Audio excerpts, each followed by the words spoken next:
The board members don't walk anymore. Their legs, wrapped in polished exo armor, are little more than gilded scaffolding, joints stiff with disuse.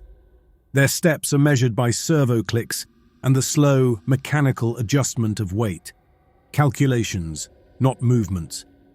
They never take unnecessary strides, never turn their heads unless they must. Their bodies are no longer theirs, only arrangements of replaced parts, failing biotech and chemical suppressants that keep them upright just long enough to pretend they are still men. I polish their armor, though it has never seen battle. Gold inlays, silver filigree, the ceremonial etchings of false wars.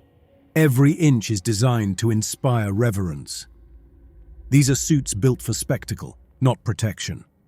The men inside them don't need defense. They rule through attrition, through the inevitability of systems older than any rebellion.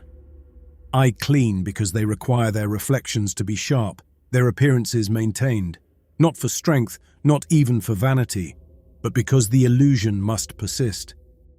They do not notice me. I am no one. Another figure in grey coveralls, another moving part in the digestive system of this city. I know the cycle well enough. They sit atop the boardroom's raised dais, discussing the fractional points of stock shifts as if they were battle plans, issuing decrees to men who already know what will be said. Then they leave, transported to their private quarters by the same automated lifts that have been calibrated to their exact specifications for decades. Nothing changes. I was born in the lower wards, in the stacked corridors beneath the tower's base.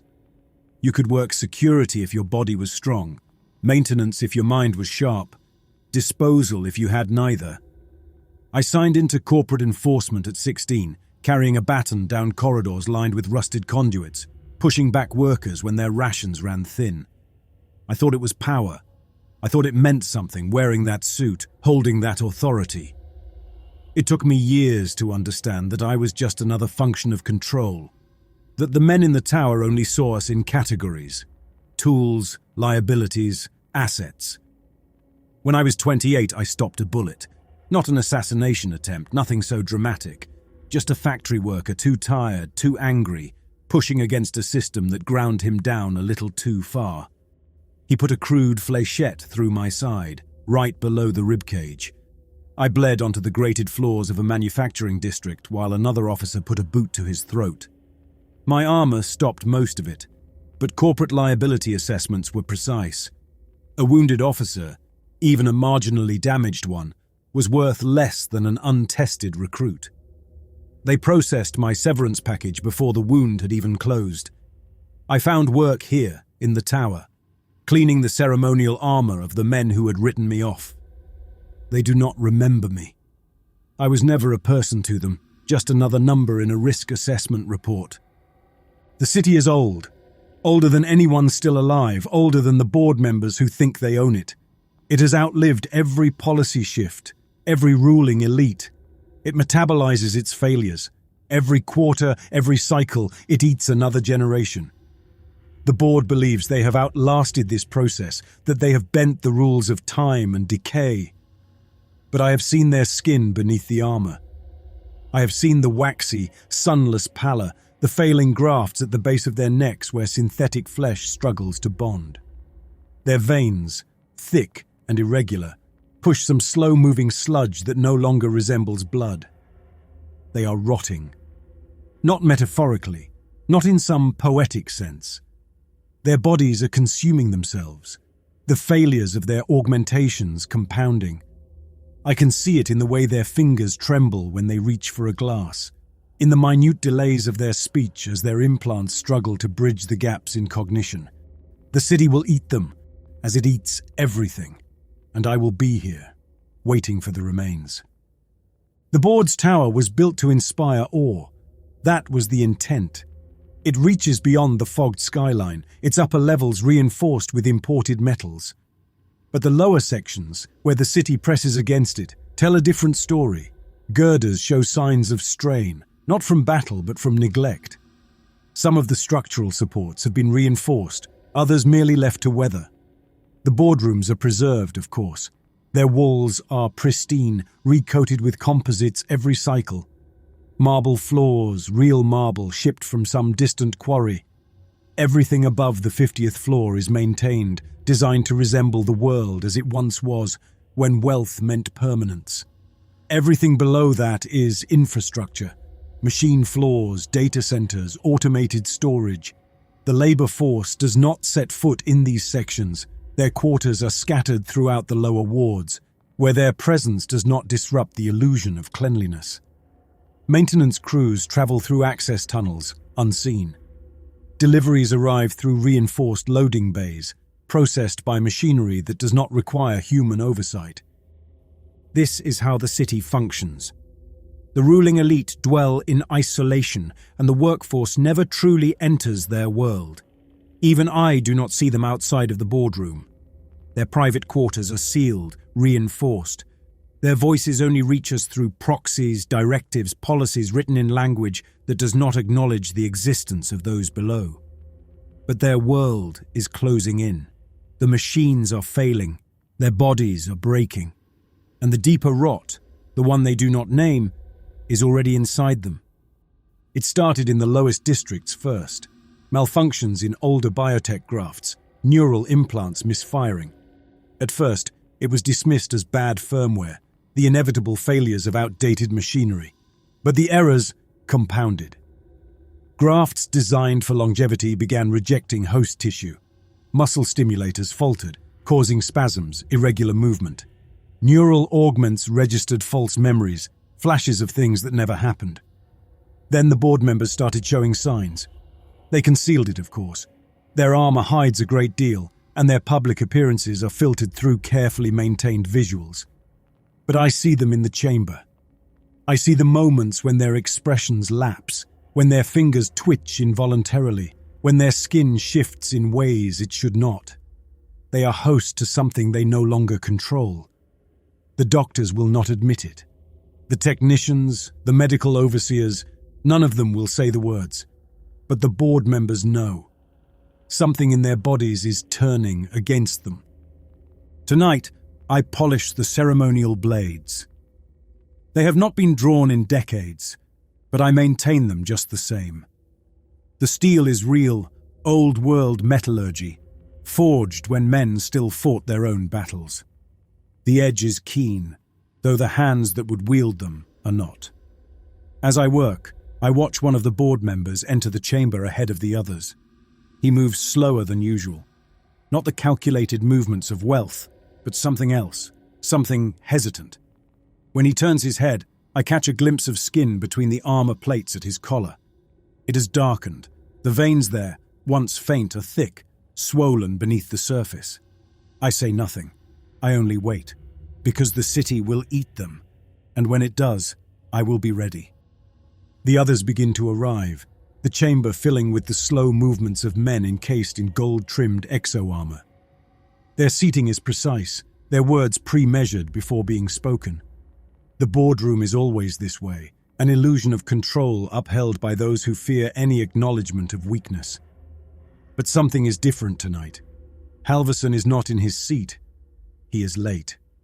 The board does not acknowledge it. That is their way. Silence is control. A thing is not real if it is not spoken. The tower's upper floors were built to dampen sound. It was not an architectural oversight. It was an assertion of power. Noise belonged to the lower levels, where machines choked on dust, where workers shouted over failing hydraulics and air filtration systems that no longer kept the industrial corridors clear of particulates. Up here, silence was engineered. When Halverson finally arrived, the air shifted, not in sound but in weight. He moved wrong. It was not hesitation. Hesitation implies uncertainty, a lapse in confidence.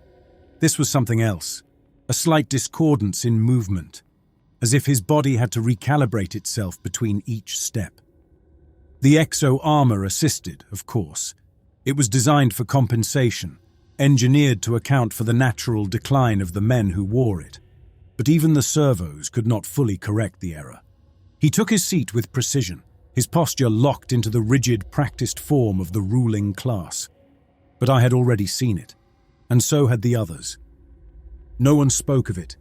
The board was not ruled by men, not truly. It was ruled by unspoken consensus. Words were a tool to reinforce decisions already made.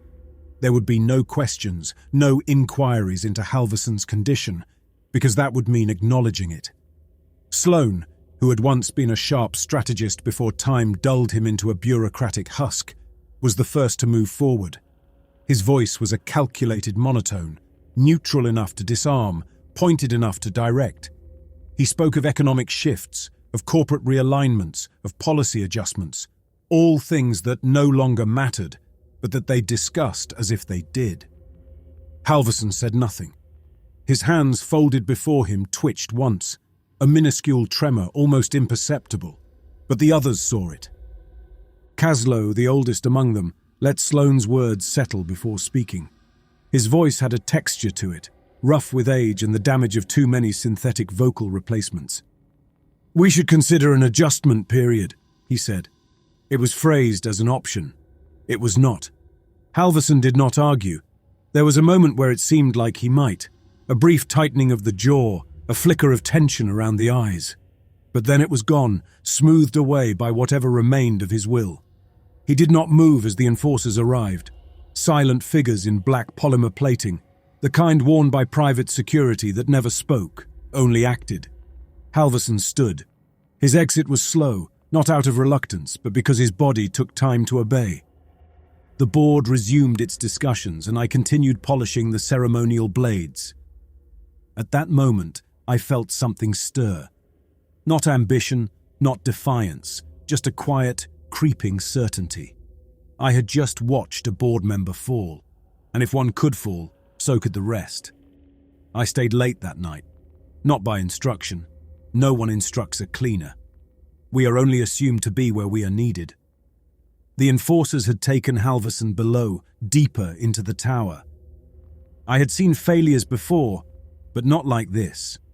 Executives with failing augments were sent to private clinics, removed from circulation, their bodies adjusted, corrected, repurposed. But Halverson had not been taken to a clinic. He had been taken to the lower medical floors. That meant something. The lower wards were not meant for repair. They were for processing. I made my way down through the service corridors, following routes that did not officially exist. Cleaning staff were given access to maintenance pathways, tunnels where wiring and coolant lines crisscrossed in tangles of infrastructure. The tower was built on top of itself, layers of functions stacked over old design, each new iteration burying the remnants of the last. I reached the observation level without issue. It was not a secret area, not officially, but it was a place no worker chose to linger. The lower wards did not exist for healing. They existed for reclamation. Through the reinforced glass panel, I saw Halverson laid out on a steel table. He was no longer wearing the armor. It had been removed, not carefully, not with the reverence of a board member's status, but like a casing being stripped from a machine that had outlived its function. His body, exposed beneath the harsh surgical lighting, no longer looked like it belonged to a man of power. The rot had taken hold. It was not just biotech failure. I could see that now. It was systemic corruption in the most literal sense. His veins had thickened, bulging dark lines tracing paths beneath his skin. They pulsed with something dense, slow, as if his blood had been replaced with a substance not meant to sustain life. The synthetic grafts at his joints had begun to separate from flesh, their bonding agents failing, exposing raw tissue beneath. The doctors stood at a distance. There was no attempt at treatment, no emergency stabilization. They were assessing, not healing. One of them leaned closer, pressing gloved fingers to Halverson's exposed forearm. When he pulled back, the skin adhered slightly before separating, leaving a thin residue on the gloves. I had seen decay before. I had seen cybernetic failures, augments rejecting host tissue, men in the lower wards who had bought cheap grafts that turned septic. This was not failure. This was transformation. Halverson's breath hitched. Not awake, not aware, but something in him still functioned. His eyes opened just barely. The pupils expanded too far, swallowing most of the iris. the edges shifting, not with light but with movement. One of the doctors spoke. I couldn't hear him through the reinforced glass, but I didn't need to. I had spent my life watching men say things they didn't want heard, learning the way lips formed words that weren't meant to reach me. Systemic corruption. It was a term reserved for failing AI, for old data structures degrading beyond repair. They were not talking about the implants. They were talking about him. I left before they could see me. I returned to my post, continued my work, polished the armor, dusted the blades. My hands moved on instinct, but my thoughts were no longer idle. The board had always believed they ruled the city. They believed that they had outlived the cycle of collapse, that their power made them immune to the failures they had inflicted on everyone else. They were wrong. The city was making its decision, and when it was done with them, I would be there to pick through what remained. Caslo did not report to the boardroom the next morning.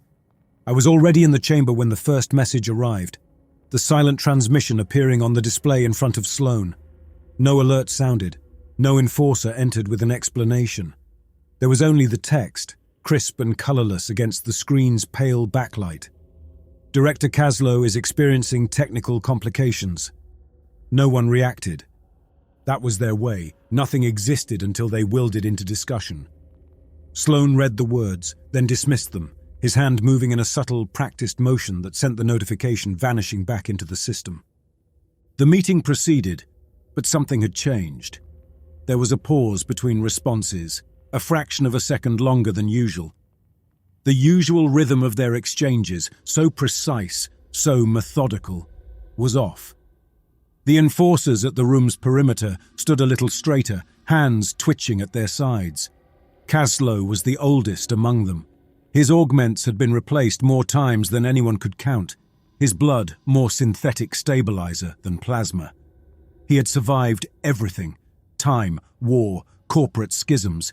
He had ruled over the tower when other board members had crumbled into forgotten footnotes. And now, something had finally caught up to him. I was still in the upper levels when the second message arrived. This one did not go to the boardroom. It went to security. I saw the enforcers react before I saw the words. Their leader, a tall, silent figure whose armor bore no insignia, lifted a hand. The others followed immediately.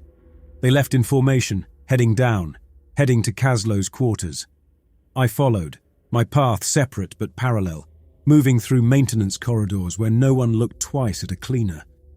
These halls had no cameras, only dust gathering in the corners where filtration systems had long since given up. I arrived a minute after them. The door to Caslo's private suite had already been forced open. The enforcers were standing at the threshold, staring in. I stepped into the doorway behind them, looking past their rigid, plated backs. Caslo was still alive, still moving.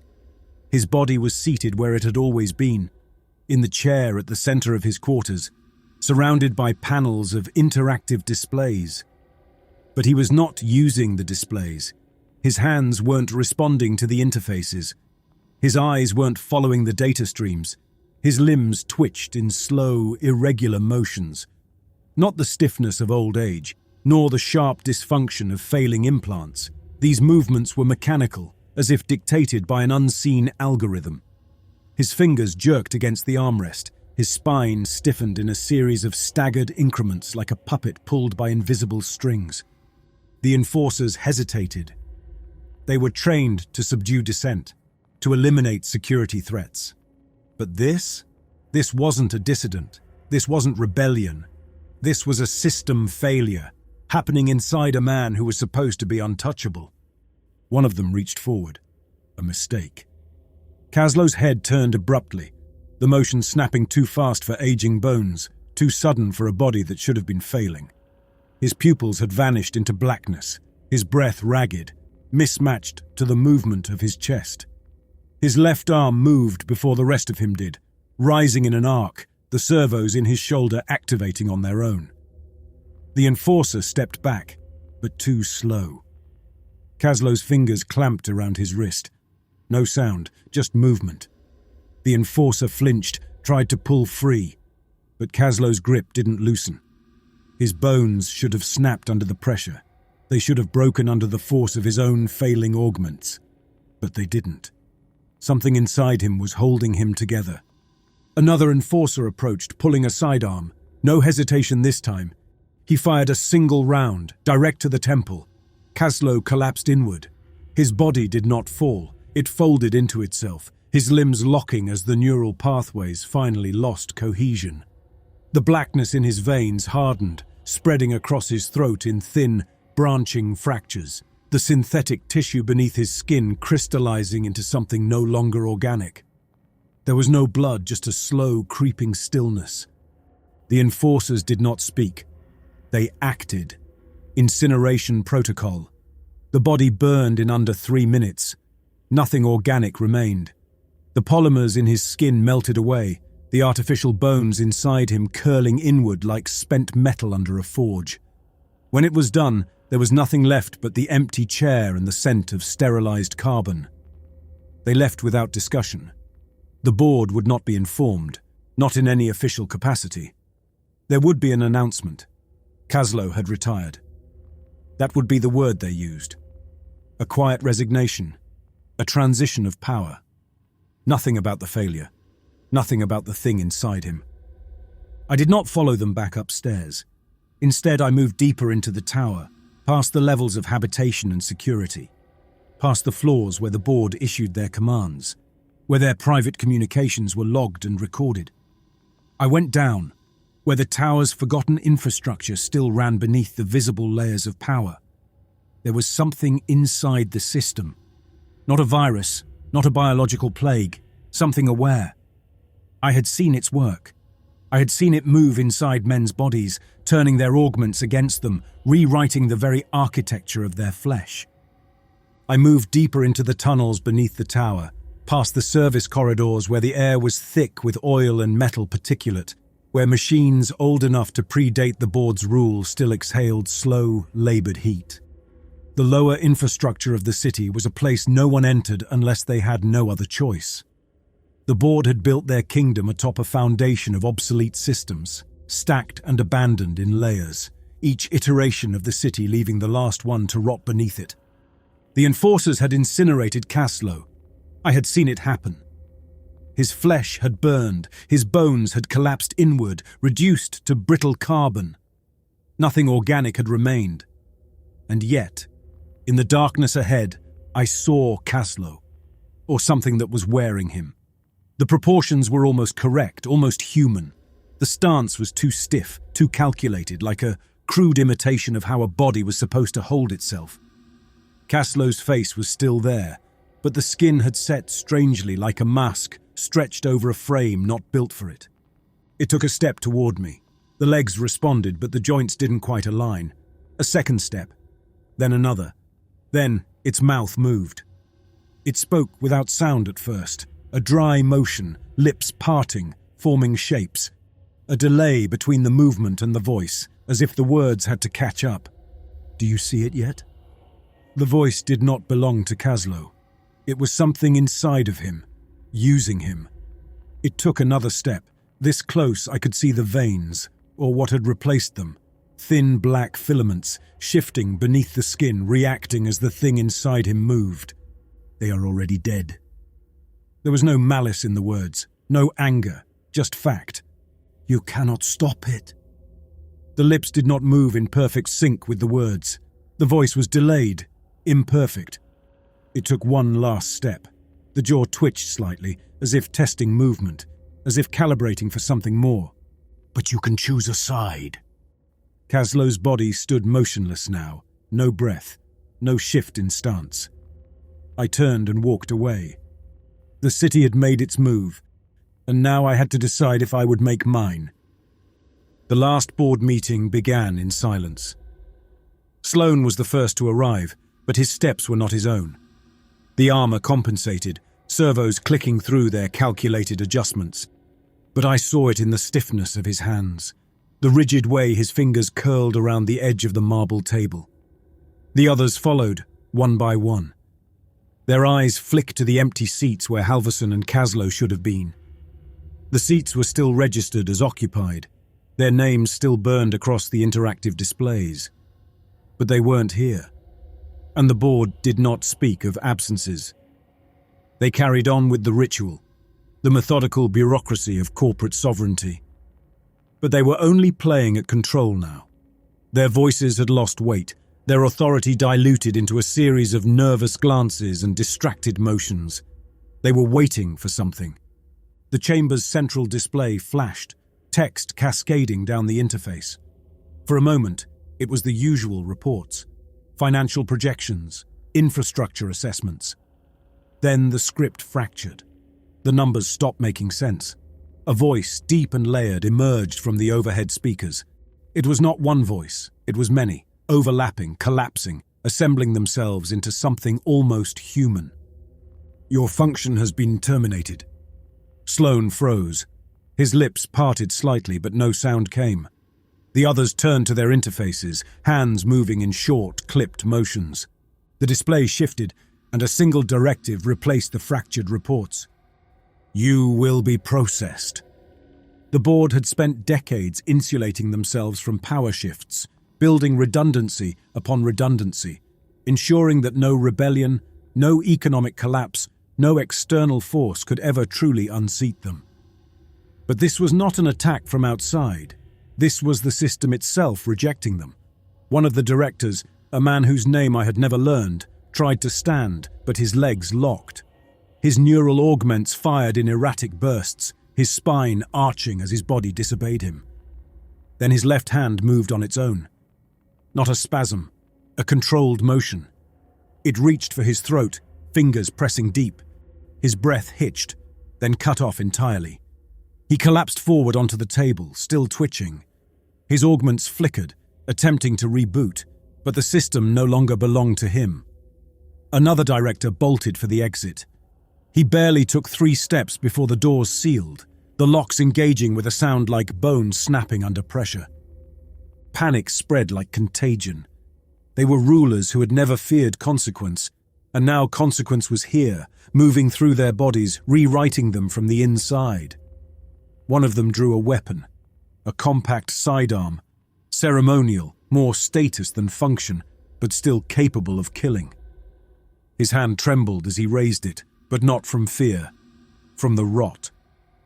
The fingers spasmed, and the trigger was pulled, but not by him. The shot went wide, embedding itself into the chamber wall. His own body had betrayed him. He screamed, a short, clipped sound that ended in a choking silence. His spine stiffened, twisted, the augment pathways in his neck bulging as they overtook his nervous system. I stood at the perimeter of the chamber, hands still, breath controlled. The speakers crackled, then stabilized. The voice returned, composed of the echoes of men who were already gone. The city is under new management. The last director, the only one who had not collapsed, who had not choked on his own breath, who had not fallen twitching into his seat, stared at the display in open, unfocused horror. His throat worked soundlessly, his fingers pressed against the armrests of his chair. But there was no command he could give, no deal he could broker, no wealth left to buy his survival. He turned to me.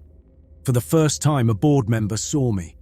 His lips parted, searching for words, an order, a plea, something to pull him back from the edge. I walked past him. He didn't try to stop me. I left the chamber, moving through the tower's lower corridors, past security checkpoints that no longer mattered, past terminals that no longer answered to the men upstairs.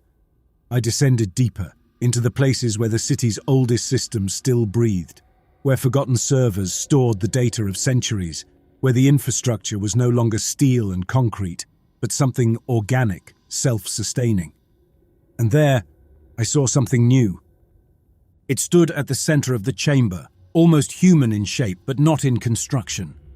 Its frame was built from the remnants of men, not bodies but systems, augments, consciousness repurposed and realigned into something unified. It turned toward me. The face was shifting, unfixed, flickering between features, fragments of expressions that had once belonged to rulers, now reformatted into something else.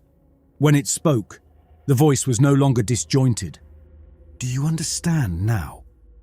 I exhaled, slow.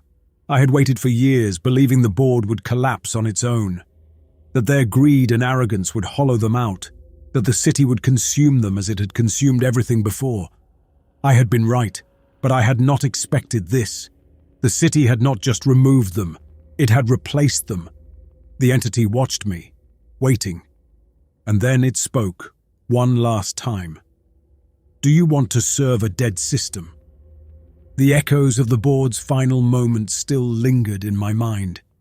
The twitching bodies, the broken augments, the locked doors that had sealed them in. Or do you want to build a new one? The tower still stands. I walk its corridors, past empty chambers where men once spoke in voices that dictated the shape of the city. The boardroom is silent now. The seats remain, untouched. The ceremonial exo-armor still hangs in its display cases, polished and waiting. But no one comes to wear it. There was no announcement, no collapse, no fires in the streets. The city simply adjusted. I passed through the lower levels, where workers still move through their routines. Their faces are the same, tired, expressionless, focused on tasks that have existed longer than their lifetimes. The freight lines still deliver shipments, the manufacturing sectors still produce. Nothing has changed, and yet everything has. The enforcers no longer receive direct orders, but they are still here. They linger at the edges of the city's movements, their helmets tilted in observation. They do not patrol, they do not interfere, they only watch. There are no more official directives, no quarterly projections, no new policies.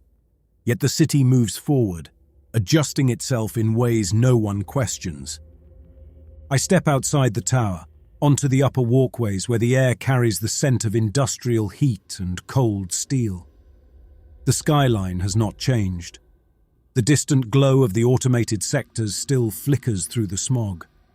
The streets below are still filled with the same slow-moving bodies, workers on their designated paths, vehicles running on routes older than memory. The city is not dead. It has simply outgrown its old masters. The board had ruled for decades, believing themselves beyond consequence, beyond the cycle of collapse. But they had only been a function, one that the system no longer required. And so the system had removed them.